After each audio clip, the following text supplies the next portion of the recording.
Hola, ¿qué tal? ¿Cómo están? Qué gusto estar con ustedes de nueva cuenta en una edición más de Aprendiendo Derecho. Por supuesto, siempre agradeciendo el patrocinio de la Universidad de Ciencias Jurídicas, porque estos programas son culturales.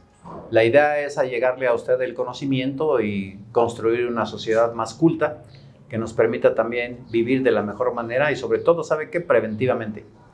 Por eso el día de hoy vamos a hablar de un tema sumamente interesante y para eso hemos invitado a un catedrático de la Universidad de Ciencias Jurídicas, un conocedor de la materia, defensor público en materia federal, que tiene mucho contacto con la materia penal.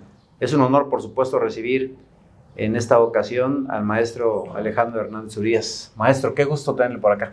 Al contrario, doctor, muchas gracias por la invitación y bueno, con el gusto de estar aquí con la gente de la universidad. Gracias, mi querido maestro.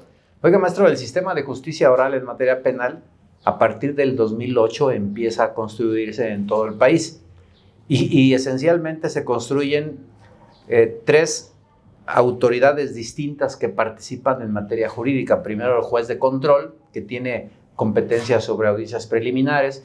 Después viene un tribunal de juicio oral, que es el que recibe todos los medios de prueba y dicta los fallos correspondientes.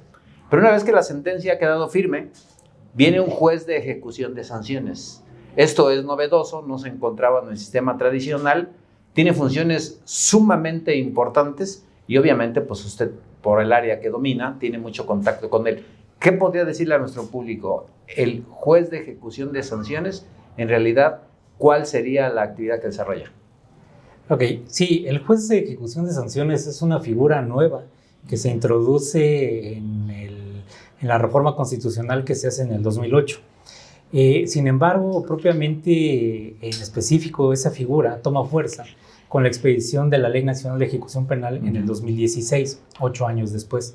A partir de ahí se crea un juez especializado en la ejecución de sentencias, pero no propiamente en esa ejecución, sino que ya dentro del proceso tenemos esa figura del juez de ejecución. Por ejemplo, desde la etapa de investigación complementaria, una vez que a una persona se le impone una medida cautelar, que en este caso pudiera ser una prisión preventiva, llámese oficiosa o justificada, ahí ya tenemos el primer contacto con el juez de ejecución a través de una vigilancia que hace a ese tipo de... ¿Lo que antes hacía la UMECA? ¿O sigue el UMECA dependiendo del juez de ejecución de sentencias? Las UMECAs son autoridades auxiliares del juez de ejecución. El juez de ejecución lo que hace es vigilar que la prisión preventiva, en este caso, se lleve a cabo dentro de los límites que marca tanto la Constitución como los tratados internacionales. Okay. ¿Esto qué quiere decir? Que no se vulneren derechos humanos de las personas que se encuentran privadas de la libertad. Una vez que la persona queda en ese tipo de prisión, el juez empieza a vigilar esa privativa de libertad para que se encauce dentro de los límites de los tratados internacionales por regla general, pero sobre todo en aquellas cuestiones de internamiento, es decir, cuestiones de internamiento que estén relacionadas con algún plan de actividades, con la negativa de las autoridades penitenciarias a las visitas de los defensores, públicos o particulares, así lo establece la ley nacional, de aquellas personas visitantes, llámese familiares, de aquellas personas que tengan la obligación de ingresar a un centro penitenciario por razón de alguna notificación, es decir, actuarios, secretarios. Que se les impide el acceso. Exactamente, si la autoridad penitenciaria no tiene un motivo de peso para impedir el acceso, el juez de ejecución puede hacerse cargo de ese tipo de controversias. Okay. Cuando hablamos de prisión preventiva, como medida cautelar, desde ahí el juez de ejecución ya conoce, pero si goza de una medida distinta a la prisión preventiva, ¿también el juez de ejecución tiene competencia para poder vigilar que se cumpla? Técnicamente no, porque al ser una medida diferente, queda a cargo de lo que usted mencionó de las UMECAs. Así es. Entonces el juez generalmente será sobre las medidas de prisión preventiva o bien ya una prisión como sanción. Es correcto, Okay. En esos dos supuestos. ¿Cuál sería lo más común que veamos nosotros como defensas? Que una persona que ha sido ya encontrada penalmente responsable, que está cumpliendo una sanción de prisión, ¿qué es lo que más ustedes como defensa acuden con el juez de ejecución que se violenta más por cuanto a los derechos humanos de quien está recibiendo la sanción? Aquí yo lo podría separar en los penales federales y los penales de carácter local. Si estamos hablando de un penal de carácter federal, el mayor número de asuntos que llegan es por cuestiones de internamiento, controversias. Algo no le pareció a la persona privada de libertad, siente la vulneración de algún derecho, no le dan atención médica, no tiene actividades, no le dejan entrar a sus familiares. Ese tipo de cuestiones alguna sanción que le hayan impuesto. Bueno, eso es lo que se vigila a través de las controversias. Ya en un punto de vista general, sin hacer la separación en cuanto a penales federales o locales, se recurre más ante un juez de ejecución ya en el cumplimiento de la sentencia, sobre todo en aquellos beneficios de preliberación, es decir, aquellos beneficios que pueden llevar a una persona a obtener su libertad. Los dos más comunes que tenemos pues es la libertad condicionada y la libertad anticipada. Los requisitos son exactamente los mismos, solamente cambia la temporalidad. En el caso de la libertad condicionada necesitamos el 50% de la pena que se le impuso a una persona. Y no en todos los delitos. No en todos los delitos. Hay delitos que no tienen esa Hay una prohibición expresa en la misma ley nacional que se refiere a delitos de delincuencia organizada, secuestro y trata de personas. Porque esos no pueden salir anticipadamente al reo. O sea, ahí tienen que quedarse todo el tiempo con toda la pena. Pero fuera de esos delitos sí hay posibilidades, siempre y cuando, ¿qué requisitos tienen que cumplirse? Generalmente, pues que no tengan una sentencia condenatoria firme, dictada con anterioridad, haber observado buena conducta, haber cumplido con el plan de actividades. Ahí tenemos mucha controversia porque en la mayoría de la literatura que existe en materia de ejecución penal, por ser una materia nueva, los primeros autores que salieron estudiando este tipo de figuras establecían que una persona podía estar incluso sin hacer nada, porque ese era su proyecto de vida. Pueden tener razón, sin embargo, al momento de verificar los requisitos que establece la Ley Nacional de Ejecución Penal para poder acceder a una libertad condicionada o en su caso a una libertad anticipada, uno, pues lo que se verifica es que haya cumplido con el plan de actividades. Entonces no sería... ¿Y cuál es el plan de actividades? No sería lo ideal estar sin hacer nada. ¿Por qué? Porque el plan de actividades, al referirse a esas actividades de carácter cultural, recreativo, educativo, trabajo, salud, todas esas cuestiones que se van a valorar en el momento de que el juez va a determinar si te va a dejar libre o no, pues lo ideal es tener un plan de actividades, ¿no? Es que lo cierto es que el artículo 18 constitucional nos da las bases de la reinserción. Pero en realidad, maestro, lo que dice la letra dista mucho con lo que ocurre en la práctica. O sea, los principios básicos de reinserción nos habla de educación. Hay educación interior de los penales, sin especificar cuáles, todos, muy limitada. No se tiene acceso a una educación real. Trabajo. No hay trabajo para todos los reos. Hay poco impulso a la mano de obra por cuanto a los que están ahí privados de la libertad, provisional o definitiva. La capacitación, qué rico de capacitación. El deporte, la salud, yo creo que son rubros que a mí se me antoja llamarlos como una buena intención, pero que en la práctica creo que no hay esa química. Entonces, ¿cómo hacerle para justificar lo que usted me decía, ¿no? El requisito de desarrollar las actividades que se le piden? ¿Bajo qué supuesto se califica por el juez? Claro, aquí vuelvo a hacer la separación. Penales federales que generalmente están concesionados a particulares. Y que son penales de primer nivel. Claro, desde luego tienen toda esa apertura hacia el trabajo, hacia las actividades. Tienen gimnasios de box, pistas de atletismo, canchas de fútbol. O sea, ingresar a un penal federal es ingresar a un complejo que desde luego tiene problemas, pero a un complejo de primer mundo. A una cárcel de lujo. Exactamente. Ingresar a un penal local es ver las carencias en las que está el sistema penitenciario. Esos problemas que usted acertadamente menciona, nosotros los visualizamos como defensores como un problema general y como una buena intención del legislador. La Ley Nacional de Ejecución Penal, relacionada con el artículo 18 constitucional, pues desde luego que es una muy buena intención del legislador. Aquí, en la práctica, a lo que vamos es de lo que se quejan todos estos centros penitenciarios. No hay presupuesto para dotar a los centros, a la mayoría de ellos, de todo ese tipo de actividades. Sin embargo, el conseguir obtener una resolución favorable en cuestiones de internamiento, en el ejemplo en el que estamos, si una persona no tiene actividades, pero nos vamos a la controversia para que se le den actividades y no las tienen porque no hay un presupuesto, no hay actividad que pueda desempeñar. Aquí nosotros lo que hemos visualizado desde el punto de vista jurídico es tratar de atraer autoridades, porque no es una cuestión propia o que se quede en lo local de la autoridad penitenciaria. La autoridad penitenciaria va a responder en la medida que le da su presupuesto. Claro. Entonces, en este caso, pudiéramos irnos a la controversia, en su momento a la apelación, en su momento al amparo, tratando de traer más autoridades como ordenadoras y como ejecutoras, tanto al Poder Legislativo como al Poder Ejecutivo, porque la ley no puede quedarse... Claro, sin cumplirse. Claro, en la buena intención. Tiene que haber un ingreso suficiente para poder llevar a buen fin esta Ley Nacional de Ejecución, que no es mala, al contrario, es magnífica, protectora de derechos humanos, incluso ya con el hecho de quitar en el sistema tradicional, usted lo pone como ejemplo, había muchas más figuras que en las que una persona no podía acceder a este tipo de beneficios de preliberación, incluido hasta el robo. O sea, exactamente. Un robo por una cantidad menor que no puedas tener estos beneficios, pues ya es complicado. Pero bueno, teniendo la reinserción social, la Ley Nacional de Ejecución Penal solo establece ya 3 delitos: delincuencia organizada, secuestro y trata de personas, que son los que no acceden. Todos los demás deben estar incluidos en esa posibilidad. Exactamente. Sí, la libertad anticipada y la preliberación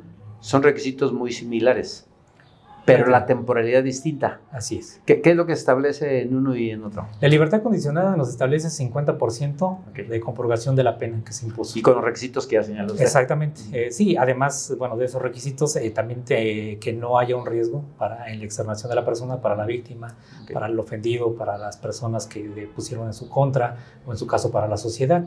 Oiga, ¿y eso cómo se califica? ¿Hay estudios hay estudios que realiza las UMECAS, son los que realizan esos tipos de estudios y se les conoce como evaluación de riesgos. Ese tipo de evaluación de riesgos no es otra cosa más que la investigación que van a hacer los agentes de la policía hacia el exterior, hacia la calle, hacia el entorno de la persona que está privada de la libertad, para ver qué tanto puede afectarse o qué tanto puede haber ese riesgo en su externación. También, volviendo a la temporalidad, para la libertad condicional es 50%, para la libertad anticipada es el 70%. ¿Por qué la diferencia? Nosotros nos lo preguntamos mucho tiempo, pero bueno, hay personas que están relacionadas con procesos en ambos fueros o en el mismo fuero, pero diferentes procesos. Una persona que a lo mejor cuando cumple el 50% no puede acceder porque tiene un proceso pendiente, bueno, tendría que esperarse y a lo mejor ya accede a la libertad anticipada en un 70% una vez que solucionó su otro proceso. En ese sentido, pues lo vemos mucho en la práctica, que por el mismo hecho hay delitos del fuero común y del fuero federal. Sí. Entonces, eso es lo que nos lleva a entender que uno sea en el 50% y el otro sea al 70%. Sí, porque como que no tiene mucha lógica, ¿no? Sí, no, porque los requisitos son los mismos, nada más cambia la temporalidad. Porque bueno, quien tiene la oportunidad de una preliberación con un 50%, puede solicitarlo una vez que transcurra el 50%, pero si lleva el 70-80 también puede solicitarlo, pues ya rebasó los tiempos, claro, ¿no? Pudiera solicitar cualquiera de las dos. Exactamente. ¿No? Yo quiero pensar que es eso. Sí, maestro, hay una figura jurídica muy recurrente por parte de los defensores, muy, muy recurrente. Cuando el interno esté ya sentenciado o no, cumpla los 70 años de edad, hay posibilidades de modificarle por ese simple hecho y requisitos adicionales su prisión preventiva o definitiva por una prisión domiciliaria. Mujeres en estado de gravidez, personas a cualquier edad con un padecimiento médico. Es recurrente ese tipo de solicitudes, pero también le dejan al juez la discrecionalidad para que diga sí o no. En materia de defensa federal, creo que es una herramienta muy utilizada por ustedes, ¿no? Tenemos un problema en ese punto que usted toca, porque hay un transitorio en la Ley Nacional de Ejecución Penal, que es el cuarto transitorio. Ese cuarto transitorio dice que con la entrada en vigor de esa ley nacional quedan abrogadas todas las disposiciones relacionadas con remisión parcial de la pena, libertad preparatoria y cualquier figura en ejecución de sentencias.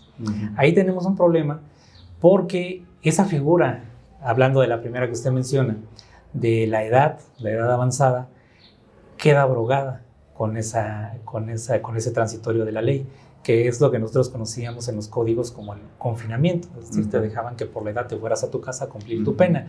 Sin embargo, al quedar abrogada, ya no se puede aplicar, pero existen otras figuras en la Ley Nacional de Ejecución Penal fuera de la libertad condicionada y de la libertad anticipada que también generan la libertad de una persona. Entre ellas encontramos la sustitución de las penas,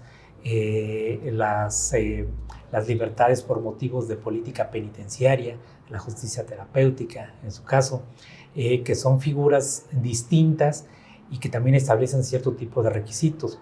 Por ejemplo, eso que usted comenta en relación a las personas que en estado de gravidez, mujeres embarazadas con ellos, pudiéramos meterlo en las libertades por motivos de política penitenciaria. En ese caso, la ley autoriza hasta a la autoridad penitenciaria para decir, ¿sabes qué? Este grupo, señor juez de ejecución, reúne estas ciertas características, tiene niños menores de 12 años y la persona que está privada de su libertad es su única cuidadora o la principal cuidadora, depende económicamente de ella. Entonces, verificando esos requisitos, desde luego que el juez pudiera acceder a dejar en libertad a una persona. Vendría siendo lo mismo que en el sistema tradicional, sin embargo, con una nueva denominación y una nueva serie de requisitos. Aquí, en cuanto a lo que se maneja de la valoración del arbitrio judicial, no queda tanto al arbitrio del juzgador, sino que los jueces de ejecución se convierten en verificadores de requisitos. Es decir, si la defensa aporta el suficiente dato de prueba para acreditar todos y cada uno de los requisitos que marca cada figura, la valoración debe de ser en ese sentido. Tengo por verificados todos y cada uno de los requisitos y en base a eso no habría propiamente una valoración probatoria, sino solamente verificar que los datos de prueba sean idóneos para, en su caso, cumplir con todos y cada uno de los estándares que marca cada figura. Eso está muy interesante. Está muy interesante porque a mí se me antoja que podríamos probablemente entrar en un análisis de ponderación. Porque si la ley de ejecución me está derogando un beneficio que me beneficiaba, entonces yo tengo la opción, creo, de debatir la reforma porque me está perjudicando. Cuando había un derecho, y máxime, que sigue existiendo en el Código Nacional de Procedimientos Penales la figura como tal. O sea, se derogó en un transitorio, pero que no ha sido materia de reforma del Código Nacional. En mi opinión, creo, debieron haberle reformado para que desapareciera, porque hay un juego de derechos que en mi ponderación aplico o solicito una inaplicación de la disposición que más me perjudica, o bien inclusive puede ser hasta materia de amparo, maestro. Claro, desde luego, a través de lo que usted menciona de la teoría del peso de Robert Alexis, pues sí, ¿cuál derecho me estás vulnerando? Porque a final de cuentas debe haber una ponderación. Es correcto. Realizando el test de proporcionalidad que ya desarrolló en su amplio criterio jurisprudencial la Suprema Corte.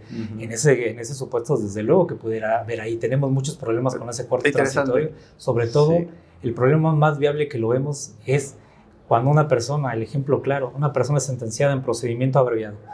Le dan, desde luego, si uno advierte que puede tener la posibilidad de tener los sustitutivos del artículo 70, ya hay jueces que los han llegado a negar y dicen, no, porque en virtud del cuarto transitorio de la ley, todo lo de ejecución quedó abrogado.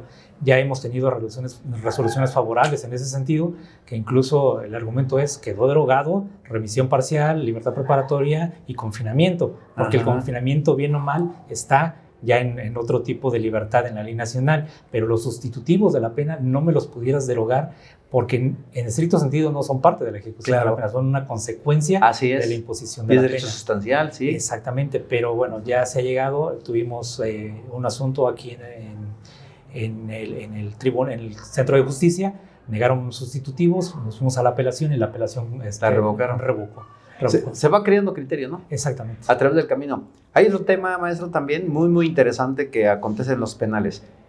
Hay penales varoniles y penales femeniles donde también se permite convivencia, sobre todo en visitas entre parejas, los que conocemos como BI, la visita íntima. Han surgido embarazos y han nacido bebés dentro de los penales. La ley que prevé, nace un bebé ahí, ¿cuánto tiempo va a estar con su mamá? ¿No puede estar con su mamá? ¿Se tiene que entregar al exterior? El interés superior del menor, bueno, toma preponderancia aún en materia penal. Se le permite a las personas que dan a luz a un bebé tenerlo con ellas hasta los 3 años de edad. 3 años. Ya teniendo 3 años, sí se les tiene que buscar en el exterior algún familiar o alguien que pueda hacerse cargo de su cuidado, porque bueno, también les afecta ya a partir de los 3 años estar ellos también privados de la libertad, porque en los penales estatales Es complicado que un niño pudiera vivir en ciertas condiciones, por lo menos las condiciones básicas que necesita un bebé, un niño.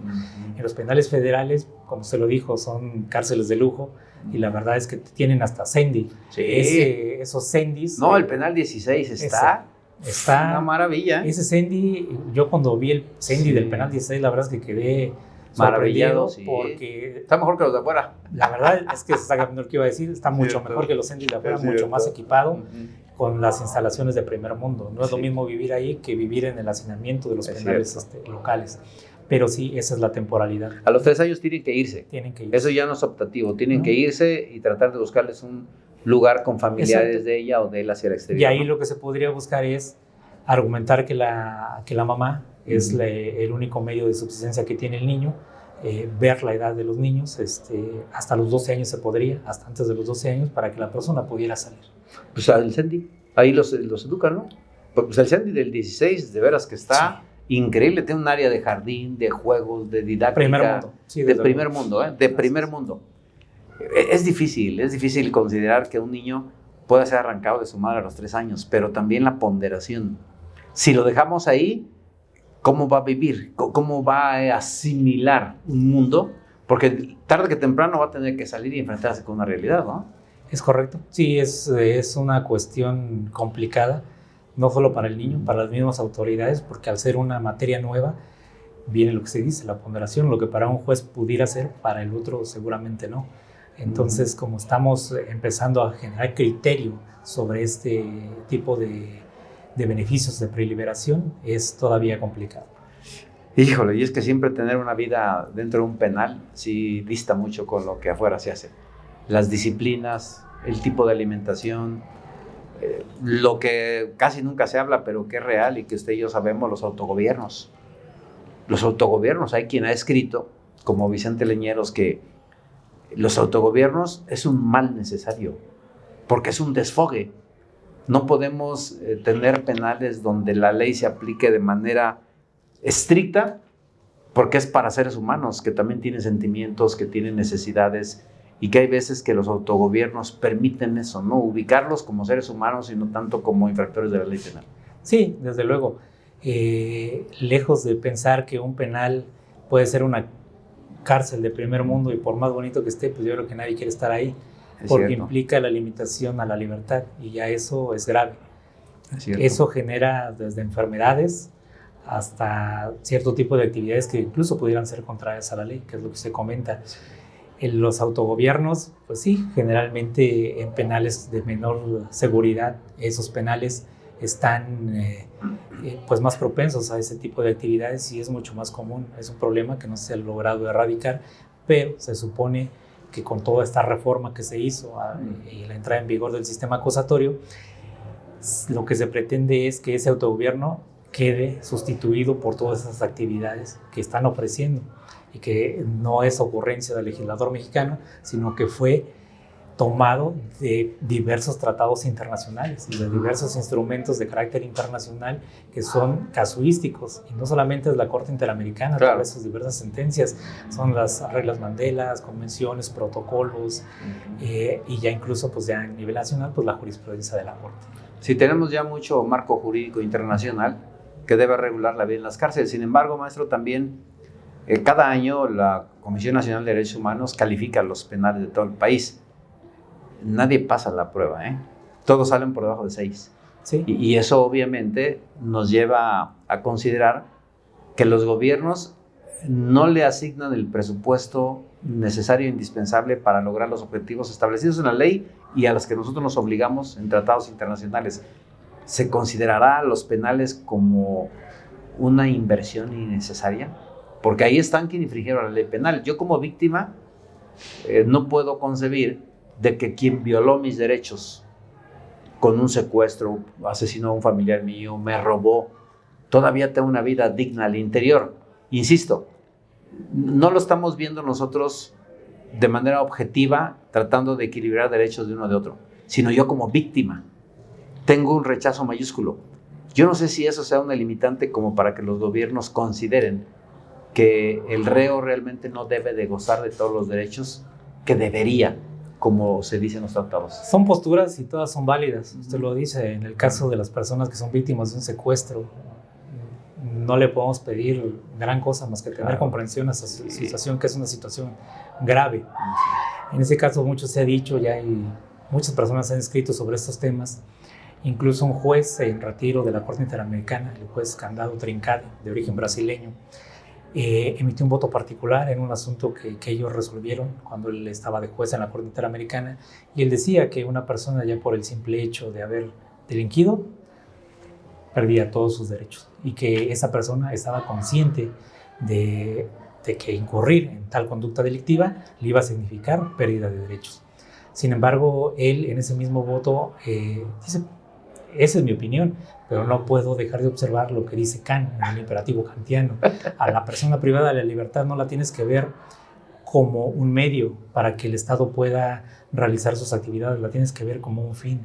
¿Qué es el fin que le vas a dar a esa persona una vez que salga? Entonces hay una serie de criterios encontrados. Todas las posturas son válidas y, como usted dice, nosotros en un juicio de esa magnitud no podemos ser inquisitivos con una persona que de por sí ya sufrió un acto grave y que desde luego le va a ocasionar secuelas. Entonces no podemos ser inquisitivos con esa persona, claro, sino tratar de buscar una defensa nosotros mismos, porque digo, nadie está exento de ese tipo de conductas, ¿no? Nadie está exento. Exacto. Es cierto, dice el presidente Bukele de El Salvador que mucho contraargumento por la política pública de enderezar el país y darle seguridad, y las comisiones, inclusive la Corte Interamericana de Derechos Humanos, le hicieron críticas muy severas. Y cierro con esto, maestro, porque me gustó mucho la respuesta que él dio. Dice: ustedes dicen que yo estoy violando derechos humanos, pero quiero decirles que los derechos humanos son para los humanos derechos, no para los chuecos. Claro. Maestro, muchas gracias por aceptar la invitación, ilustrarnos, enseñarnos. La verdad, las cosas que nos quedamos con un aprendizaje nuevo. Muchas gracias. Gracias, mi querido maestro Alejandro Hernández. Qué gusto tenerlo por acá. Gracias. Recuerde que por usted hacemos estos programas, así que no se pierda la próxima edición de Aprendiendo Derecho.